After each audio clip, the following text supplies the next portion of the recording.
Today on the Locked On Hornets podcast, Nata Edwards is here, and we're going to play Chance, Nata Chance. Will Kai Jones play a single minute for the Charlotte Hornets this season? And how about Gordon and Terry? Will they start game 1? How about game 82? That's all ahead here on the Locked On Hornets podcast.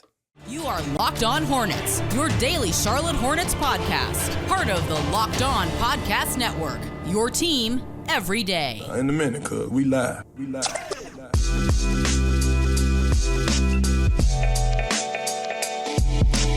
It is Locked On Hornets. We are part of the Locked On Podcast Network, your team every day. Today's episode is brought to you by FanDuel. FanDuel Sportsbook, the official sportsbook of Locked On. Make every moment more. Right now, new customers can bet $5 and get $200 in bonus bets guaranteed. Visit FanDuel.com/LockedOn to get started. Thanks so much for making Locked On Hornets your first listen every day. We are free and daily wherever you get podcasts, including on YouTube, where you can see the bright, shining face of our dear family member, our brother in Charlotte Hornets arms, Nata Edwards from the Ion College Basketball Podcast. Thank you so much, Nata, for coming back here. We've had the family here this week. It's been like Thanksgiving early on the show. Thank you for coming in. You're very, like, we're taking it supremely old school, like 2016, 2017 old school, just me and you. Like, this is like, for the OG Locked On Hornets listener, this may be a treat. It's true. I was digging around the archives of the show. Keen-eared listeners will notice that there was a slight change to the intro today. And so I was taking a listen back to some of the intros. I might have to get that onto everyhornetsboxscore.com for the OG listeners to hear some of the old Locked On Hornets intros and Hive Talk. I have it all. It's just sitting on a hard drive somewhere, so I might get all of that out. I am Doug Branson. You can find my work on everyhornetsboxscore.com or on the new subtext where you can become an official member of the Locked On Hornets Sicko Brigade. That's joinsubtext.com/LockedOnHornets. It's a 14-day free trial. You basically get my phone number. You can text me and we can talk about the Hornets. I can share my depraved Hornets thoughts one-on-one with you. So that's joinsubtext.com/LockedOnHornets. And I could tell Nata thinks that's a dangerous idea. This is a very dangerous idea for everybody involved. As someone that has your phone number and knows your depraved Hornets thoughts, this is a bad idea for everybody involved, especially you, Doug. You know what this is? And I like making this joke on this podcast. Okay. This is Ray Stantz and Ghostbusters. You are choosing your architect of destruction. It's subtext.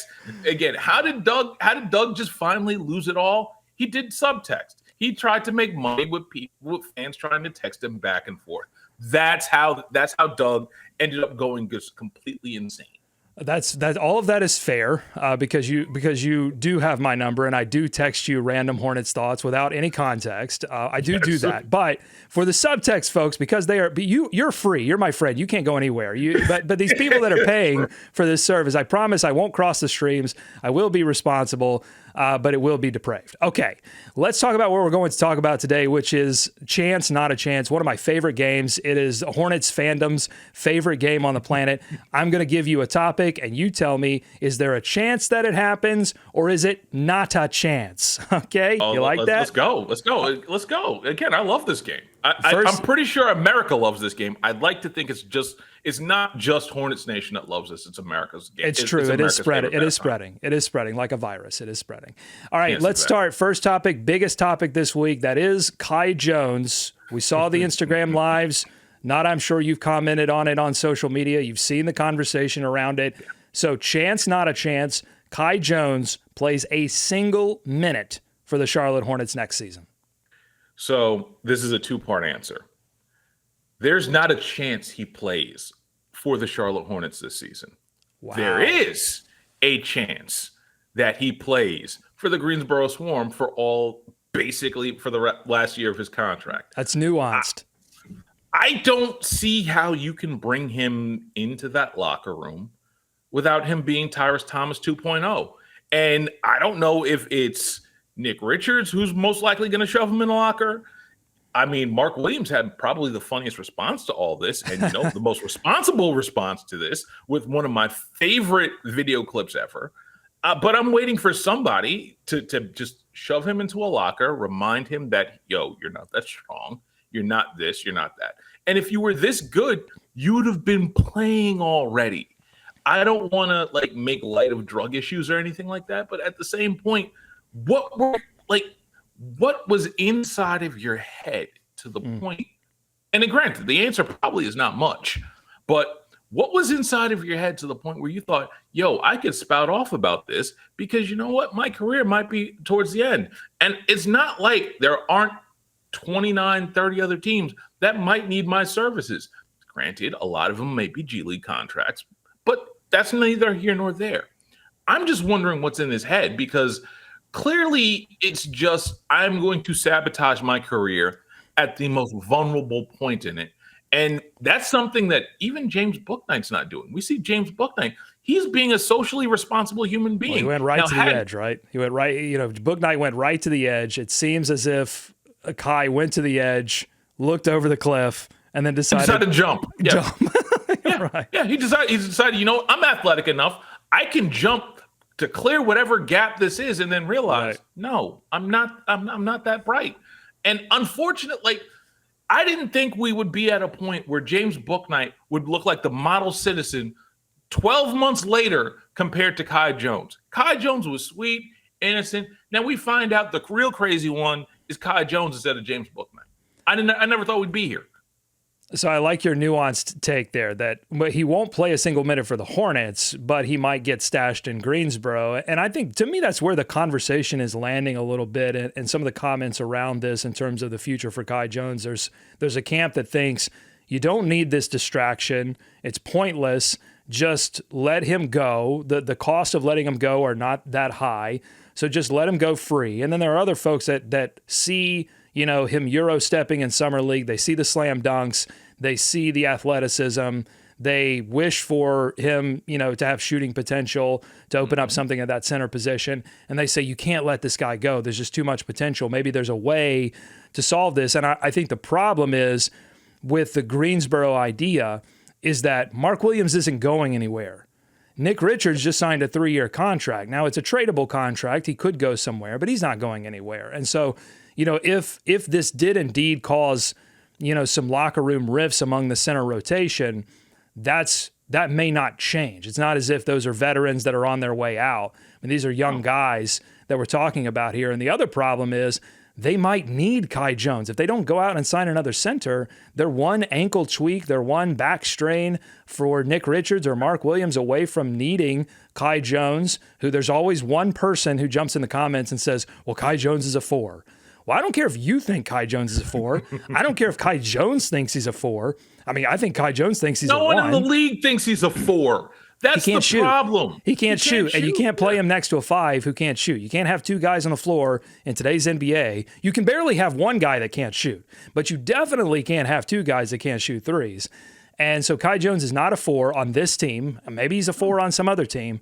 He's not a 4 on this team. He's a 5. He's the 3rd string 5, and they might need him. And so I think that's the issue with I think, honestly, I think this is all culminating in an exit for Kai Jones.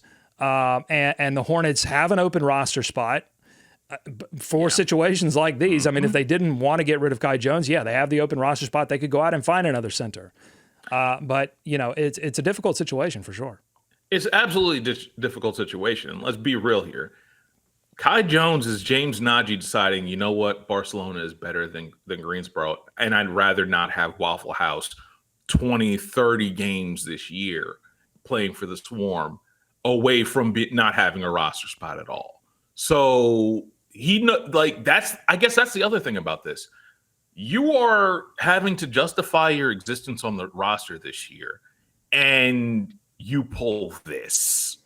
What's weird? What's weird about the whole thing, Nata, is that the criticisms of Mark Williams and Nick Richards from Kai Jones on social media. Oh, those are hilarious. Were so specific. Right? I mean, they were well scouted observation. They might not have been right. They might not have been right. They may have been incorrect. They may have been run through the mind of someone who feels like they deserve a little bit more than they've gotten, or they think they're a little better than they are. It might have been run through that prism, but they are specific observations. Hey, maybe Kai Jones has a future in the video coordinator business.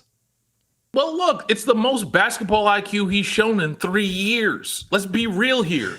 Nata, you're coming with I love this version of Nata. I love Chance, Nata Chance, Nata, because you were coming in with the flamethrower right now. Because, well, you also know I haven't done the show in a little bit, and I have takes stored up at this point. Like, I am trying to be as nice as I possibly can, but at the same point, like, what are we talking about here? We're going to show more. Again, he showed more nuance and more insight into basketball in those two responses than we've seen in 3 years. Because a lot of the time, what Kai Jones does is, I'm going to try and run over somebody. I'm going to try and jump over somebody, and there's little else. And occasionally, I'm not going to get shoved into the third row by the center when I'm trying to box out. That's where we are with the Kai Jones experience. And occasionally, he'll make a highlight play. I'm sorry. Let me not forget that. Woo! That's where we are with the Kai Jones experience in 2023. Call the fire department. Nata Edwards bringing the flames here on Chance, Nata Chance. We've got much more ahead. We're going to move on from Kai coming up on the Locked On Hornets podcast. Don't go to sleep on the Hornets just yet. We're going to move to some players that are in the starting lineup right now, or at least were last season, but will they be come game one? Will they be starting game 82? We're going to see. That's coming up on the Locked On Hornets podcast. But first, this episode is brought to you by our friends at FanDuel.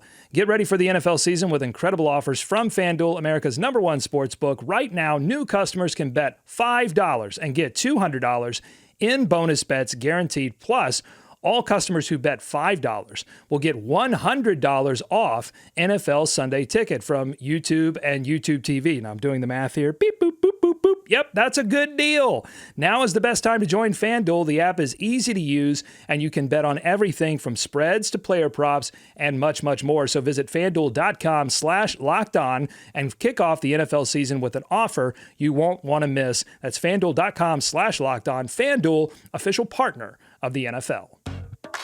Welcome back to the Locked On Hornets podcast. Thank you so much for making us your first listen every day. Usually I'm joined by my co-host Walker Mail from the Wes and Walker show on WFNZ. He had some internet trouble, some internet gremlins crawled in there and prevented him from being a part of a really exciting show so far, where Nata Edwards has a fire in his belly and he's not afraid to unleash it on Chance, Not a Chance. We're going to continue this game where I give you something and you tell me, is there a chance or not a chance? We're moving on to some starters. Terry Rozier, Gordon Hayward, chance, not a chance. Do they start game number 1 of the regular season?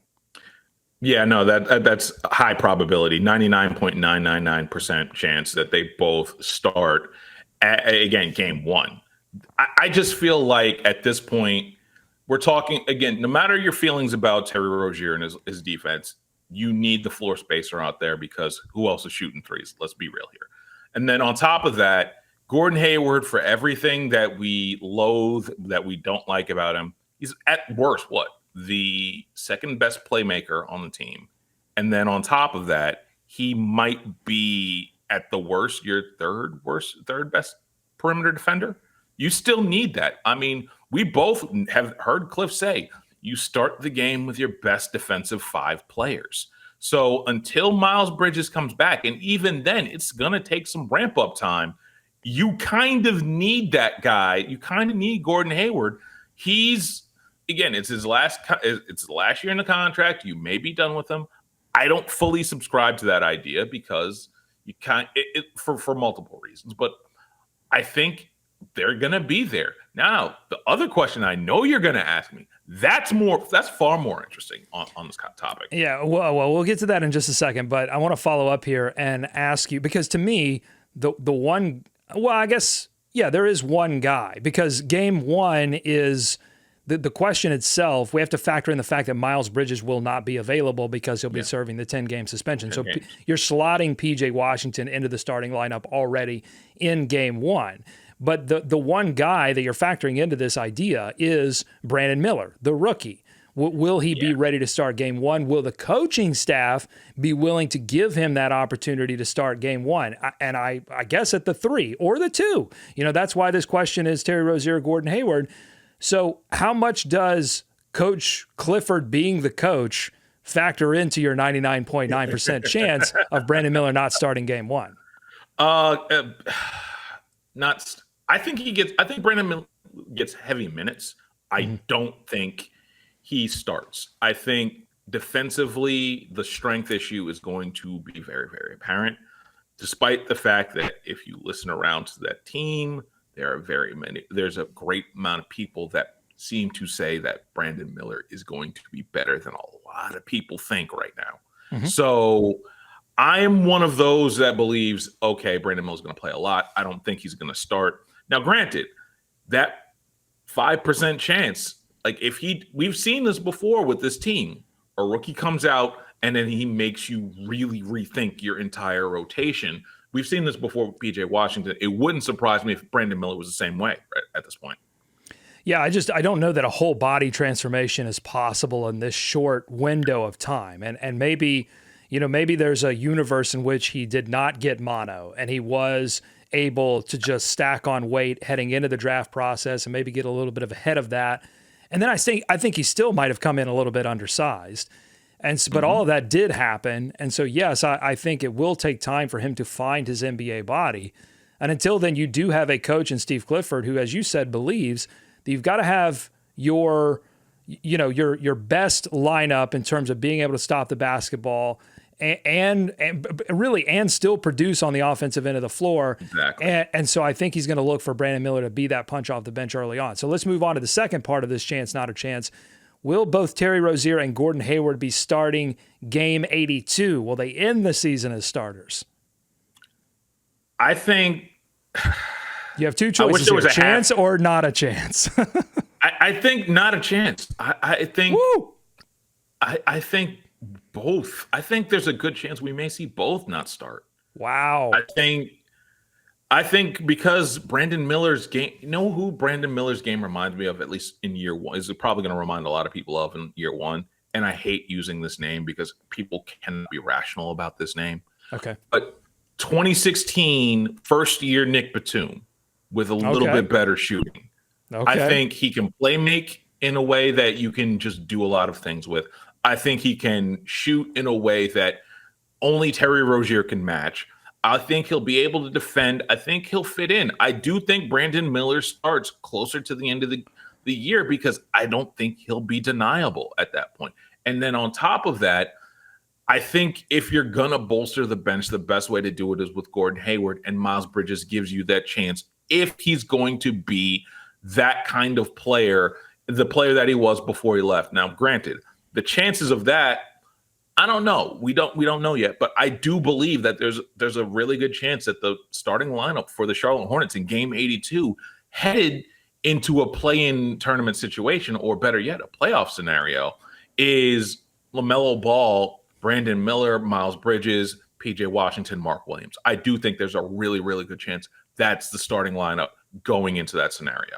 Well, listen, if you're concerned about Steve Clifford giving minutes to Brandon Miller or giving a starting role eventually to Brandon Miller, then you honestly, whatever your feelings are about Nick Batum and how it ended, you have to love that comparison from Nata there of Brandon Miller to Nick Batum, because Nick Batum garnered a lot of respect from Steve Clifford. Steve Clifford understood that, like, if you get max Nick Batum, you are getting a player that can help your team in a variety of different ways, and doesn't need, I think to the frustration of a lot of Hornets fans, didn't need the ball in his hands a lot. Maybe some Hornets fans wanted him to take the ball a little bit more, and so we'll have to see how that develops with Brandon Miller. But I think that's going to be the key to his rookie season, right? Is can he find a variety of ways to impact the game that don't require like the entire offense to run through him. And, I think he's not where Nick Batum was in 2016. He's going to be a rookie, so there are going to be moments where you go, oof,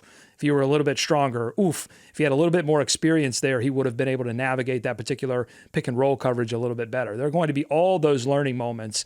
And, with all rookies, it's you preach patience, but you understand that fans, they want to see these players roll out immediately. And so, hopefully the Hornets find a way to both, excel this season, get a little bit better than they were last season, but also find room to play some of these young players, because it's not just Brandon Miller.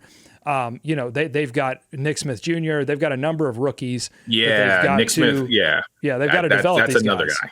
Right. That's another guy. I think that he's another guy I think that ends up coming on late too.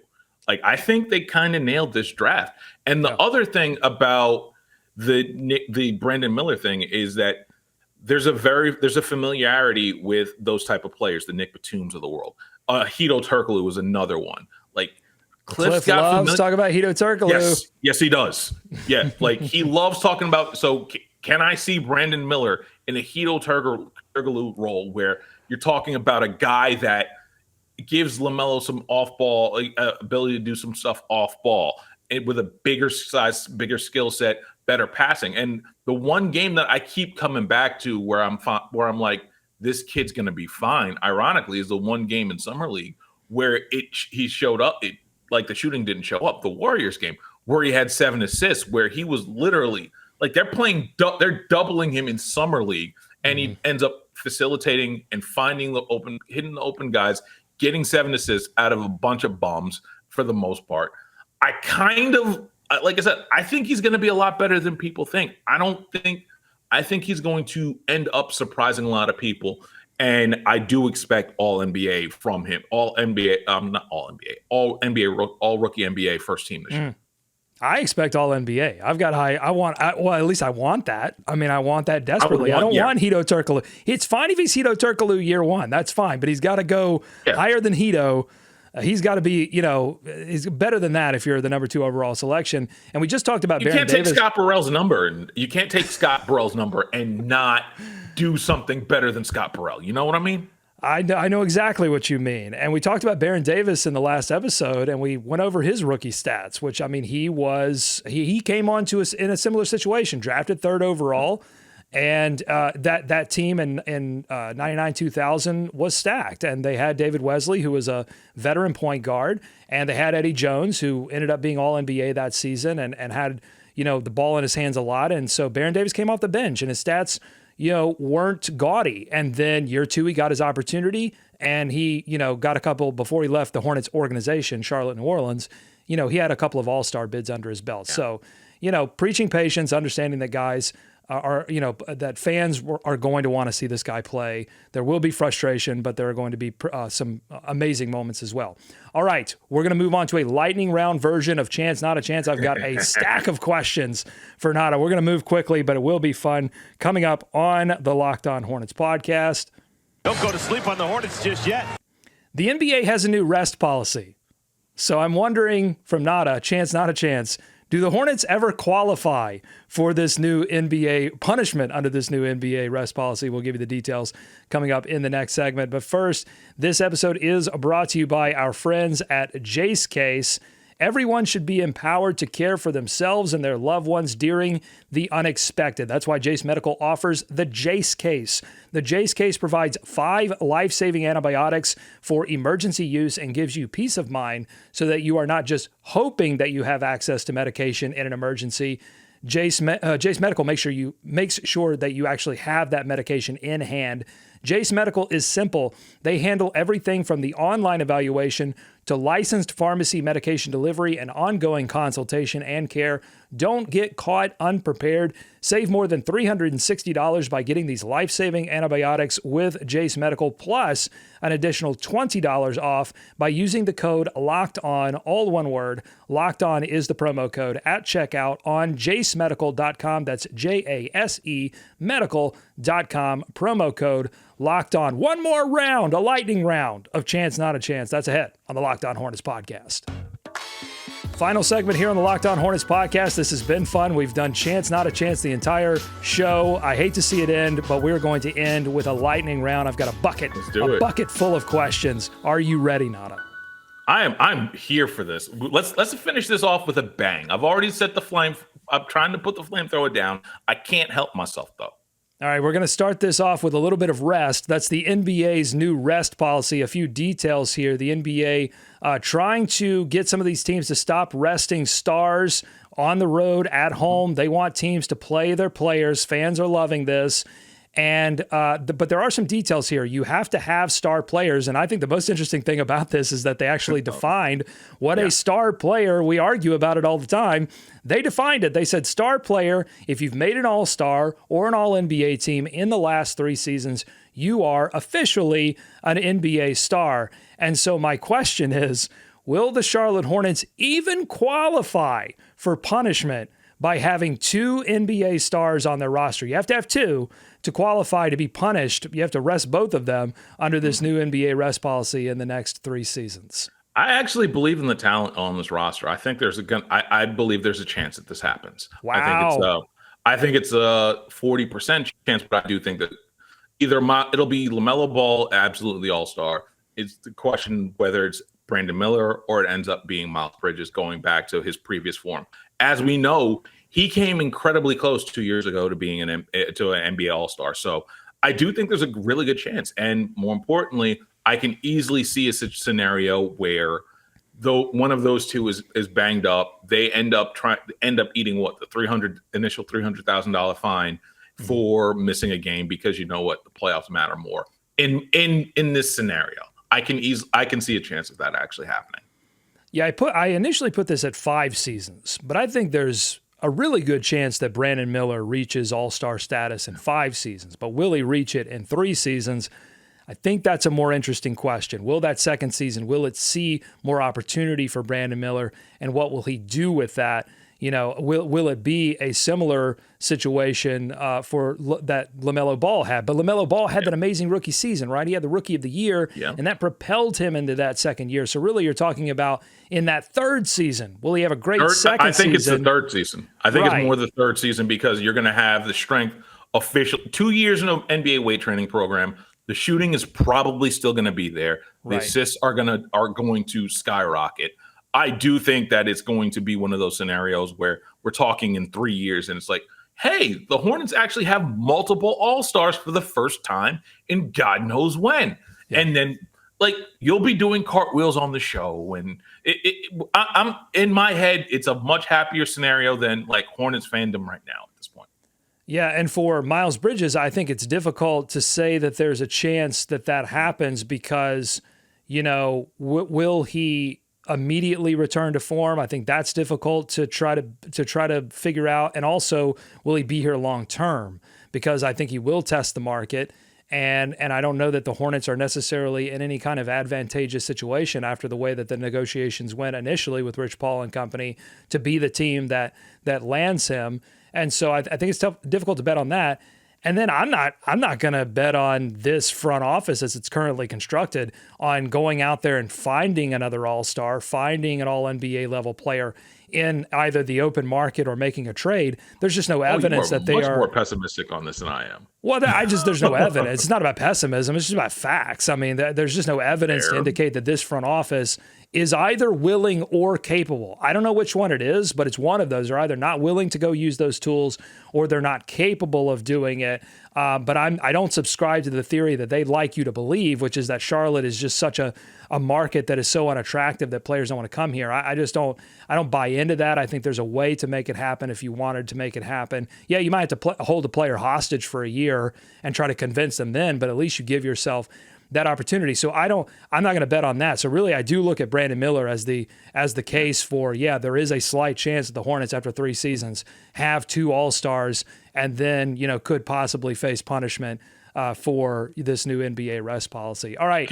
I want to ask you a question off that. So what makes you think Mitch is going to be here next year? You have 2 seasons probably with a new front office executive running the show. So did you factor that portion into this? Very, very good question. I'm going to flip it back around on you. Chance, not a chance. Mitch Kupchak is the general manager a season from now. Not a chance. No, he's done. We know. I think it's fairly obvious. Right. When you start getting flip with PJ Washington in press conferences and you're showing more personality, it's very clear you're trying to set up your legacy for how this is going to look after. Now, granted, Kai Jones is throwing a giant stick of dynamite in that pond, but I think he's not here next year. I think he's in an advisory role. I do think there's going to be somebody else here. It's at first I thought it was going to be Mark Eversley because you had heard the rumors just like I heard the rumors. Mark Eversley was basically being groomed for this position, and that was under old ownership. I have no idea who it's going to be right now, but I highly doubt it's going to be Mitch Kupchak in a year. Yeah, I wonder if he even sticks around in an advisory role. I mean, that would make sense if Michael Jordan were still occupying, the executive office. But I think with the new ownership group, I even though they are connected with Michael in a lot of different ways, I wonder if that's even a reality. But we'll have to see. All right, so let's move on to a couple more. The Hornets. I just saw come across my news feed that they are working out Elfrid Payton. It's deja vu, right? They did that. I think they did that last offseason before they ended up signing. Guy. Yeah. So exactly. He was with Cliff in Orlando. So in the second Orlando run for Cliff. So Elfrid Payton coming back again for another audition. So they did sign Frank Ntilikina, but that's a wishy-washy deal that is not necessarily something that you can bank on. So do the Hornets sign another point guard? Chance, not a chance. I believe there's a big chance, and I think it's Elfrid Payton. I think Elfrid Payton takes the Dennis Smith Jr. role, and I do think he's going to take it and make a whole bunch of money because if there's anything that Cliff knows how to do, it's to take a defensive point guard, make him some money, and remind people that he's actually really, really good in this league. And Frank Ntilikina can handle the ball, has played point guard, but I think as his career has evolved, he's become more of a defensive wing player, and he's got the size to be a defensive wing player. Like if you look on some of these stats that break down some of these sites that break down who players defend, he defends 1, 2, 3, and sometimes 4. Like he's got the size to do that. So it's not necessarily an either or proposition. It could be both of them, or they could let those two guys compete. All right, final one here, and we're going to get spicy for the final one. It's Damian Lillard and the Miami Heat. Are the Hornets involved in a Damian Lillard to the Miami Heat trade? Because I've seen a lot of tradeanistas out here, 3-team tradeanistas, using Charlotte as a vehicle to get Tyler Hero off the Miami Heat and to get Damian Lillard onto the Miami Heat, because it doesn't look like Portland wants Hero. So they're going to have to get some other team in here to play ball. Chance, not a chance. Are the Hornets involved in a Lillard to Heat trade? Absolutely, because if you look at this team right now, you look at this roster, you have a whole bunch of guys that you're not necessarily sure about. Kai Jones being one, James Bouknight being another. That whole draft class. Yeah, that entire 20. Although, real quick, sorry to interrupt you. I know people hate when I interrupt people, but I have to do this. I have to clean up something from the last show.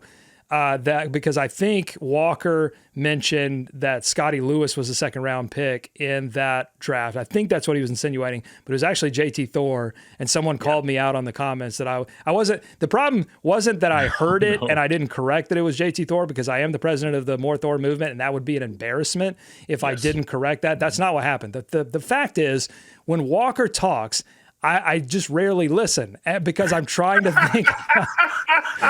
Because here's the thing. I'm thinking about what I would like to say, right? I want to, the gods is strong in you right now, brother. The gods is strong in you. Right. He's saying what he's saying, and then I'm getting ready to say what I say.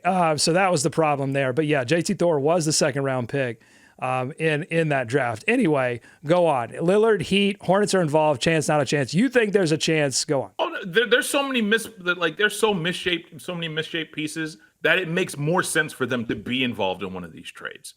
I'm thinking about. Let's talk again. You have Bouknight. You have. You might have a Cody, the Martin twin that the Portland Trailblazers might might end up being Cody Martin. We don't know. That's when we start talking about the way this team is shaped, the way this team is formed. I mean, there's movements to bring Kelly Oubre back. You can't do that without a deal or without some sort of deal. It makes a lot of sense if the Hornets are involved to get rid of some of these younger pieces that don't necessarily have a role on this team anymore. It just makes too much sense at this point. So all of that, I agree with you. All of that makes sense to me. There are two problems. Problem number one is what we just talked about.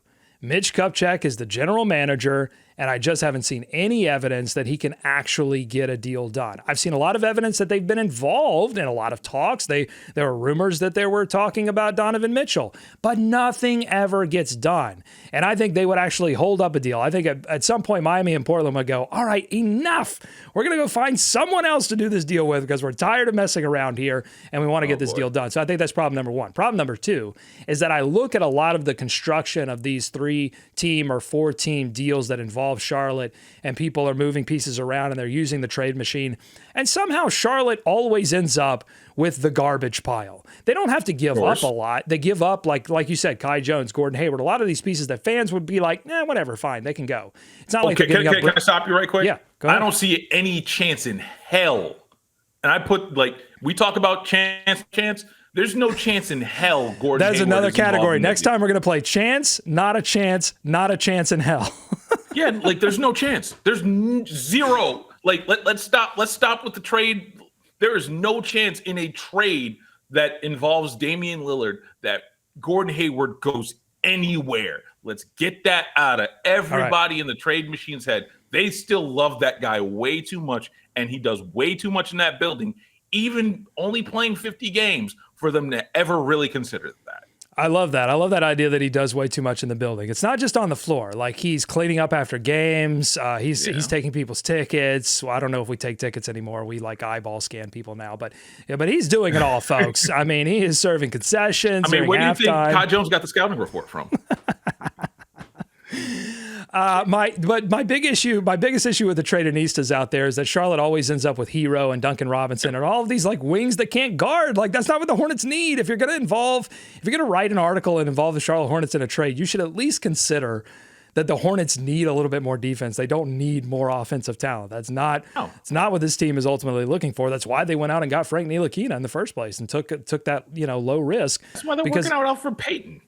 Yeah, exactly. They're looking for defense. Okay, this has been a very fun show. Thank you so much. Nata, tell everyone where they can find your work and where they can find you on social. You can find me on Twitter at Nata the Scribe. Please do not follow me. I'm tired of all of y'all.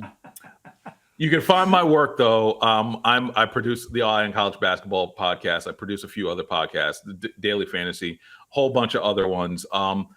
And I look forward to doing this again when we get closer to the season, because Lord knows. Oh, and every now and again, you may catch me on Every Hornets Boxscore, because I will be doing some of the game notes again this season with Doug, because again, I have a Hornets itch that I need to scratch. I am the estranged cousin that comes back to the barbecue. I make sure that the food is seasoned. I make sure that there's no raisins. What are you trying to say? Salad. What are you trying to say? Nata, are you trying to say I don't season the food? Is that what you're trying to say? Now, well, you might. I don't trust Walker. Okay, there we go. All right. Thanks, everyone, for making Locked On Hornets your first listen every day. It's always fun to talk about Walker when he's not here. It's the best. It's the best time to talk about Walker. Now make your second listen game-to-game NBA or Locked On NBA. They're talking a lot about the offseason stuff. Make your second listen Locked On NBA. Get your local analysis, national analysis that only Locked On can deliver on Locked On NBA, available on YouTube and wherever you get podcasts. For Walker and Nata, I'm Doug saying go Hornets, go America, let's swarm Charlotte, and we'll see you next week. I think we're going back 5 days a week next week. That's exciting. Oh, really? Yeah. Oh, wow. We'll see you then.